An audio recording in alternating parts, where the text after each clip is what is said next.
جیسے کہ ہم نے پچھلے جمعے کو لا الہ الا اللہ پر بات کی تھی، کلمہ طیبہ جو مسلمانوں کا واحد وہ کلمہ ہے جس پر پورا ایمان اور اسلام کھڑا ہے۔ پچھلے ہم نے مختصر بات کچھ یوں کی تھی کہ لا الہ الا اللہ نہیں ہے کوئی معبود سوائے اللہ تبارک و تعالیٰ کی ذات کے۔ اس کے اندر اللہ تبارک و تعالیٰ نے یہ بتلایا ہے کہ نفی ہر اس چیز کی لا الہ الا اللہ سوائے اللہ کی ذات کے پوری کی پوری دنیا فانی ہے۔ لا الہ الا اللہ نہیں ہے کوئی معبود سوائے اللہ تبارک و تعالیٰ کی ذات کے۔ لا الہ الا اللہ نہیں ہے کوئی کھلانے والا، نہیں ہے کوئی پلانے والا، نہ کوئی سلانے والا، نہ انسان کی ضروریات اور حاجات کو پورا کرنے والا۔ لا الہ الا اللہ اللہ تبارک و تعالیٰ کی جتنی بھی صفات ہیں اس میں وہ یکتا ہے۔ لا الہ الا اللہ نہیں ہے کوئی معبود سوائے اللہ تبارک و تعالیٰ کی ذات کے۔ لا الہ الا اللہ نہیں ہے کوئی حاجات اور ضروریات پورا کرنے والا سوائے اللہ تبارک و تعالیٰ کی ذات کے۔ اور اسی کے اندر یوں بھی فرمایا کہ عبادات کا جو واحد طریقہ، عبادات جس کی جائیں وہ ایک ہی ذات ہے، وہ ہے اللہ تبارک و تعالیٰ کی ذات۔ اور اسی طرح ہم نے کچھ پچھلے ہفتے یہ بھی بات کی تھی کہ جتنے بھی انبیاء علیہ السلام آئے ان کی جو توحید ہوتی تھی اور ان کو جو قرآن جو ہے وہ صحائف دیے گئے یا آسمانی کتابیں دی گئی، ان کے اندر ایک چیز مشترک تھی، وہ یہ تھی کہ لا الہ الا اللہ۔ کسی کے ساتھ تھا موسیٰ کلیم اللہ، لا الہ الا اللہ عیسیٰ روح اللہ، لیکن جب آپ علیہ السلام کی باری آئی تو یہ فرمایا کہ لا الہ الا اللہ محمد رسول اللہ۔ اس سے یہ بات ہمیں واضح طور پر پتہ چلتی ہے کہ لا الہ الا اللہ یہ تمام انبیاء علیہ السلام جتنے بھی انبیاء اور رسول گزرے ہیں ان کی جو توحید کا پہلا جز تھا وہ یہ تھا کہ عبادت صرف اور صرف اللہ تبارک و تعالیٰ کی کرنی ہے۔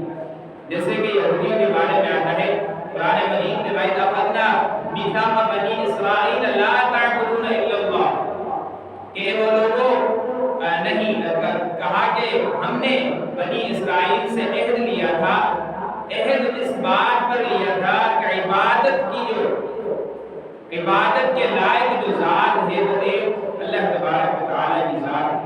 حضرت عیسیٰ علیہ السلام کے بارے میں آتے ہیں کہا اپنے امتیوں سے قُلْ يَا أَهْلَ الْكِتَابِ تَعَالَوْا إِلَىٰ كَلِمَةٍ سَوَاءٍ بَيْنَنَا وَبَيْنَكُمْ أَلَّا نَعْبُدَ إِلَّا اللَّهَ کہ اے لوگوں میرے قریب آ جاؤ اور ہم اس بات پر عہد کر لیتے ہیں، وہ متفقہ طور پر جو بات ہے وہ یہ ہے کہ اللہ نعبد الا اللہ کہ عبادت صرف اور صرف اللہ تبارک و تعالیٰ کی ذات کی کرنی ہے۔ تو یہ کلمہ طیبہ پہلے انبیاء علیہ السلام کے لیے بھی تھا اور کلمہ طیبہ کا پہلا حصہ، اور اس امت کے لیے بھی وہ پہلا حصہ آج بھی برقرار ہے کہ کوئی شخص یہ نہ سمجھے کہ عبادت اللہ تبارک و تعالیٰ کی کرنی ہے اور مانگنا کبھی جو ہے وہ کسی قبر پہ جا کے، کبھی جو ہے وہ بزرگ کے سامنے سجدہ کر کے جو ہے وہ اس سے اپنی حاجات مانگ لیں، اور اسی طرح جو ہے وہ کسی پیر کو اور کسی مرشد کو جو ہے وہ اپنا یکتا مان لے کہ میری تمام تر حاجات یہ پوری کرتا ہے۔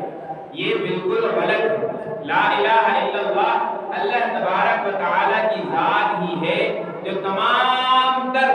صفات میں اکیلا ہے،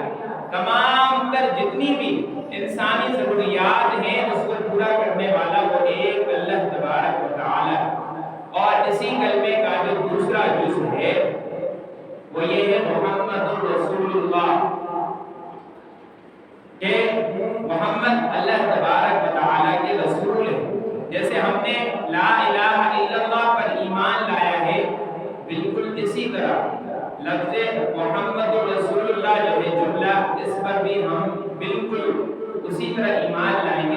لا الہ الا اللہ پر ایمان لائے۔ محمد رسول اللہ کا مطلب یہ ہے کہ محمد صلی اللہ علیہ وسلم اللہ تبارک و تعالیٰ کے رسول ہیں۔ محمد صلی اللہ علیہ وسلم کے بارے میں کچھ مختصر یوں بیان کرتے ہیں کہ حضرت عبد المطلب تھے، انہوں نے جو ہے وہ ان کا نام ان کو خواب میں بتلایا گیا تھا اللہ تعالیٰ کی طرف سے کہ ان کا نام آپ محمد رکھیں گے۔ محمد کا مطلب ہے کہ تعریف کیا ہو، جس کی تعریف کی گئی ہو۔ پھر وہ آپ علیہ السلام کے پیدا ہونے کے بعد کچھ ہی مہینوں پہلے آپ علیہ السلام کے والد کا جو ہے وہ انتقال ہوا تھا آپ کی دنیا میں آنے سے پہلے۔ پھر کچھ سال بعد آپ علیہ السلام کی والدہ کا بھی انتقال ہوا۔ اس کے بعد آپ نے حضرت عبد المطلب اپنے دادا کے جو ہے وہ ان کی پرورش میں زندگی گزارنا شروع کی۔ اس کے بعد پھر آگے چل کے حضرت ابو طالب ان کی خدمت میں جو ہے وہ حضرت عبد المطلب کے جانے کے بعد اس میں رہے۔ وہاں سے آگے چل کے پھر جب 25 سال کی عمر کے ہوئے تو پھر آپ علیہ السلام کی شادی ہوئی، اور آپ علیہ السلام کی شادی ہوئی اس وقت آپ علیہ السلام کی عمر 25 سال تھی، اور جب جن سے شادی کی گئی ان کی عمر 45 سال تھی۔ یعنی پہلی شادی ہے بیوہ عورت سے کی گئی ہے اور اپنی عمر 25 سال ہے، اور دلہن کی جو عمر ہے وہ 45 سال ہے۔ یہ ہے اس سے پہلے آپ علیہ السلام کے جو معجزات بچپن میں ظاہر ہوئے تھے، اس کی وجہ سے قریش کی جو سردار عورت تھی خدیجہ، اس سے آپ علیہ السلام نے انہوں نے خود ہی حضرت خدیجہ نے خود نکاح کا پیغام بھیجا تھا کہ میں آپ سے شادی کرنا چاہتی ہوں۔ اس وقت کی مالدار عورت تھی، اور آپ علیہ السلام نے نکاح کا جو پیغام تھا وہ قبول کیا۔ اس کے بعد پھر آگے چل کے آپ علیہ السلام کو 40 سال کی عمر میں اللہ تبارک و تعالیٰ نے نبوت عطا کی، اور نبوت دینے کے بعد اللہ تعالیٰ نے کہا کہ اب اس پیغام کو اپنے جو قریبی رشتہ دار ہیں وَأَنذِرْ عَشِيرَتَكَ الْأَقْرَبِينَ، کہ اس پیغام کو اپنے قریبی لوگوں میں بتلائیں اور ان سے کہیں کہ میں اللہ تبارک و تعالیٰ کا نبی ہوں اور مجھے اللہ تبارک و تعالیٰ نے نبی بنا کر بھیجا ہے۔ تو پھر اس وقت جو قریبی لوگ تھے، جیسے کہ کہا جاتا ہے کہ عورتوں میں سب سے پہلے اسلام لانے والی جو تھی وہ آپ علیہ السلام کی زوجہ حضرت خدیجہ تھی، اور مردوں میں سب سے پہلے اسلام لانے والے وہ حضرت ابو بکر صدیق رضی اللہ تعالیٰ عنہ تھے، اور اسی طرح بچوں میں سب سے پہلے اسلام لے آئے وہ کہا جاتا ہے کہ حضرت علی رضی اللہ تعالیٰ عنہ تھے۔ اس کے بعد پھر قصہ مختصر یہ کہ پھر اللہ تعالیٰ نے کہا کہ اب اس دعوت کو عام کر دے، اور پھر اعلان آپ علیہ السلام نے مکہ کی جو ہے وہ پہاڑی تھی اس پر کھڑے ہو کر اعلان کیا کہ سارے لوگ قریب آ جاؤ کہ نفع کی بات کی جائے گی۔ سارے لوگ گھروں سے نکل کر اس پہاڑ کے قریب آئے اور اعلان کیا کہ میں اللہ کا رسول ہوں۔ میں نے اعلان کیا کہ اگر میں یہ کہہ دوں کہ اس پہاڑی کے پیچھے آپ لوگوں کو قتل کرنے کے لیے ایک مسلح لشکر تیار کھڑا ہے تو کیا میری اس بات کو مانو گے؟ تو سب نے متفقہ طور پر یک بار کہا کہ بالکل آپ صحیح کہتے ہیں اور ایسا ہی ہے۔ چونکہ آپ علیہ السلام کی جو بچپنا کی زندگی کی 40 سال تک کا جتنا عرصہ تھا وہ آپ علیہ السلام نے ایک زبردست طریقے سے گزارا تھا۔ آپ علیہ السلام کے اخلاق، آپ علیہ السلام کی بات چیت، آپ علیہ السلام کا گفتگو کرنے کا انداز، پڑوسیوں کے ساتھ حسن اخلاق، والد اور جو ہے وہ بڑوں کا احترام، چھوٹوں سے شفقت سے بات کرنا، اور آپ علیہ السلام جو ہے آپ علیہ السلام کی جتنی بھی سیرت تھی وہ جو ہے وہ پورے قریش میں مشہور تھی۔ اور اسی طرح جیسے کہ تجارت کے بارے میں ہے، جیسے حضرت خدیجہ نے اس کو دیکھ کر تجارت ہی کے واقعے کو دیکھ کر انہوں نے پیغام کا نکاح پیغام بھیجا تھا۔ تو خلاصہ یہ ہوا آپ علیہ السلام کو پھر جو ہے وہ جب اعلان کیا کہ میں اللہ کا رسول ہوں اور مجھے اللہ تعالیٰ نے نبی بنا کر مبعوث کیا ہے، میں آپ لوگوں کو لا الہ الا اللہ کی دعوت دیتا ہوں کہ عبادت کی لائق صرف اور صرف اللہ تبارک و تعالیٰ کی ذات ہے، محمد رسول اللہ اور میں اللہ کا رسول ہوں۔ اس وقت پھر آگے چل کے پھر اسلام کو جو سمجھتا گیا وہ اسلام کو قبول کرتا گیا، وہ اسلام کو کیا کرتا گیا؟ قبول کرتا گیا۔ پھر اسی طرح کئی سارے واقعات پیش بھی آئے، جیسے کہ قریش مکہ نے کہا کہ اگر آپ اللہ کے رسول ہیں تو یہ کہیں کہ اگر آپ اللہ کے رسول ہیں تو ہمیں یہ جو چاند ہے اس کو 2 ٹکڑے کر دیں۔ آپ علیہ السلام نے اللہ تعالیٰ سے دعا کی، اللہ تعالیٰ نے یہ معجزہ بھی عنایت فرمایا کہ آپ نے اپنی انگلی سے اشارہ کیا اور چاند 2 ٹکڑے ہو گیا۔ اس کے باوجود انہوں نے ایمان لیکن نہیں لایا۔ اس کے بعد جب یہ آپ علیہ السلام نے نبوت کا اعلان کیا تھا نبی ہونے کا، تو اس وقت کے جو بڑے بڑے کافر اور مشرک تھے انہوں نے آپس میں یہ فیصلہ کیا کہ ہمیں یہ بات سمجھ نہیں آتی، اب ہم کیا کریں؟ انہوں نے مشورہ کیا کہ اب اس وقت کے جو یہودی علماء ہیں ان سے پوچھا جائے کہ یہ بات جو کہہ رہے ہیں یہ صحیح ہے یا نہیں ہے۔ انہوں نے پھر آپس میں فیصلہ کرنے کے بعد کہا کہ ان سے 3 سوالات کر لیں، اگر تینوں سوالوں کے جواب دے دیں تو آپ ان سے مان لیں کہ یہ اللہ کے رسول ہیں۔ اس میں سے ایک سوال یہ تھا کہ وہ لوگ کون تھے جنہوں نے بارے اس میں ایک پہاڑ میں جا کر چھپ گئے تھے اور اللہ تبارک و تعالیٰ کی ذات کو مانتے تھے۔ انہوں نے پھر وہ اصحاب کہف کا پورا واقعہ بتایا۔ اسی طرح جو ہے وہ دوسرا سوال کیا، اور تیسرا سوال جو تھا وہ یہ تھا کہ آپ وَيَسْأَلُونَكَ عَنِ الرُّوحِ کہ روح کے بارے میں کیا بتاتے ہیں؟ آپ علیہ السلام نے فرمایا قُلِ الرُّوحُ مِنْ أَمْرِ رَبِّي۔ تو انہوں نے جو یہودی عالم نے ان کو باتیں بتائی تھی وہ بالکل سچ ثابت ہوئی، انہوں نے پھر ایمان نہیں لایا۔ اس کے بعد آگے چل کے پھر کئی سارے جیسے کہ قیامت کے بارے میں سوال ہوا، وَيَسْأَلُونَكَ عَنِ الرُّوحِ وَيَسْأَلُونَكَ عَنِ السَّاعَةِ أَيَّانَ مُرْسَاهَا کہ اگر آپ اللہ کے سچے نبی ہیں تو یہ بتائیں کہ قیامت کب قائم ہوگی؟ پھر اللہ تعالیٰ علیہ السلام نے فرمایا کہ اس کا علم بھی مجھے نہیں ہے۔ اس لیے کہ آخر میں انہوں نے تمام تر جو ہے وہ امتحانات لیے کہ آپ اللہ کے رسول ہیں تو یہ کر کے دکھائیں، آپ اللہ کے رسول ہیں تو یہ کر کے دکھائیں، یہ کر کے دکھائیں۔ جو چیزیں آپ علیہ السلام کے اس میں تھی تو وہ آپ علیہ السلام نے کر کے دکھائیں، اللہ تبارک و تعالیٰ سے مانگا۔ اور جیسے کہ سب سے بڑا جو معجزہ تھا، آپ علیہ السلام معراج پر گئے اور وہاں سے معراج کا جو سفر تھا بیت المقدس سے شروع ہوا، اور بیت المقدس کفار مشرکین جو تھے مکہ تھے وہ انہوں نے دیکھا ہوا تھا۔ جب آپ علیہ السلام نے ایک رات میں پورا معراج کا سفر کیا، آج کے صبح کو بتلانے لگے کہ میں معراج پر گیا تھا اور ایک رات میں میرا سفر مکہ سے لے کر مسجد اقصی تک، سبحان الذی اسری بعبدہ لیلا من المسجد الحرام الی المسجد الاقصی، اور میرا یہ سفر مکہ سے شروع ہوا بیت المقدس تک، وہاں سے میں آسمانوں پر گیا، آسمانوں سے آگے پھر جا کے جنت بھی دیکھی، جہنم بھی دیکھی، تمام تر چیزیں ہوئی، اللہ تبارک و تعالیٰ سے آخر میں ملاقات بھی ہوئی۔ اللہ تبارک و تعالیٰ نے مجھے 5 نمازوں کا تحفہ بھی عنایت فرمایا۔ تو پھر جب یہ بات کفار کو بتائی گئی تو انہوں نے کہا کہ عجیب بات ہے کہ ایک رات میں آپ نے اتنا بڑا سفر طے کر دیا۔ تو ان کو یہ بات مذاق لگی تھی، لیکن چونکہ حضرت ابوبکر صدیق رضی اللہ تعالیٰ عنہ آپ علیہ السلام کے قریبی ایک تو رشتہ دار بھی تھے اور دوسرا آپ علیہ السلام اور سب سے پہلے اسلام لانے والوں میں بھی تھے۔ اب اس معراج کے سفر کا حضرت ابوبکر کو پتہ نہیں تھا۔ اب مزاحن ان لوگوں نے مل کر حضرت ابوبکر کے پاس گئے اور کہا کہ تمہیں پتہ ہے تمہارا دوست کیا کہتا ہے؟ کہتے ہیں کہ بتاؤ کیا کہتا ہے؟ کہا کہ میں جو ہے وہ آج رات گیا تھا، مکہ سے اقصی تک گیا تھا، مسجد اقصی، وہاں سے پھر آسمانوں پر گیا ہوں، جنت کی بھی سیر کی ہے، جہنم کو بھی دیکھ آیا ہوں، سدرۃ المنتہا تک گیا، وہاں سے پھر اللہ تبارک و تعالیٰ کی ذات سے جو ہے وہ ہم کلامی کا بھی شرف نصیب ہوا ہے۔ تو آپ اس بارے میں کیا کہتے ہیں؟ حضرت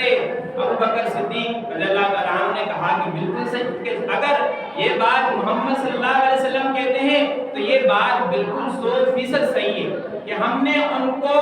اپنی زندگی میں بچپنا سے لے کر آج کتنے سال ہو گئے، 40 سے زائد سال عمر ہو چکی ہے، کبھی جھوٹ بولتے نہیں دیکھا۔ اگر یہ کلمات ان کے ہیں کہ میں نے ایک رات میں مسجد جو ہے مکہ سے لے کر اقصی تک آسمان کے سفر کیے اور جو ہے وہ جنت دیکھی، جہنم دیکھی، اللہ تعالیٰ سے ہم کلامی ہوئی، نمازوں کا تحفہ ملا، یہ بات بالکل سچ ہے، ایسا ہی ہوا ہوگا۔ تو پھر اس کے باوجود بھی کفار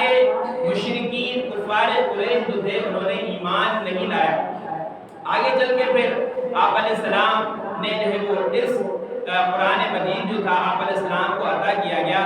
قرآن مجید 30 پاروں میں ہے، یہ 23 سال کے عرصے میں 23 ایئرز اس کے اندر پورا کا پورا مکمل ہوا۔ آہستہ آہستہ جو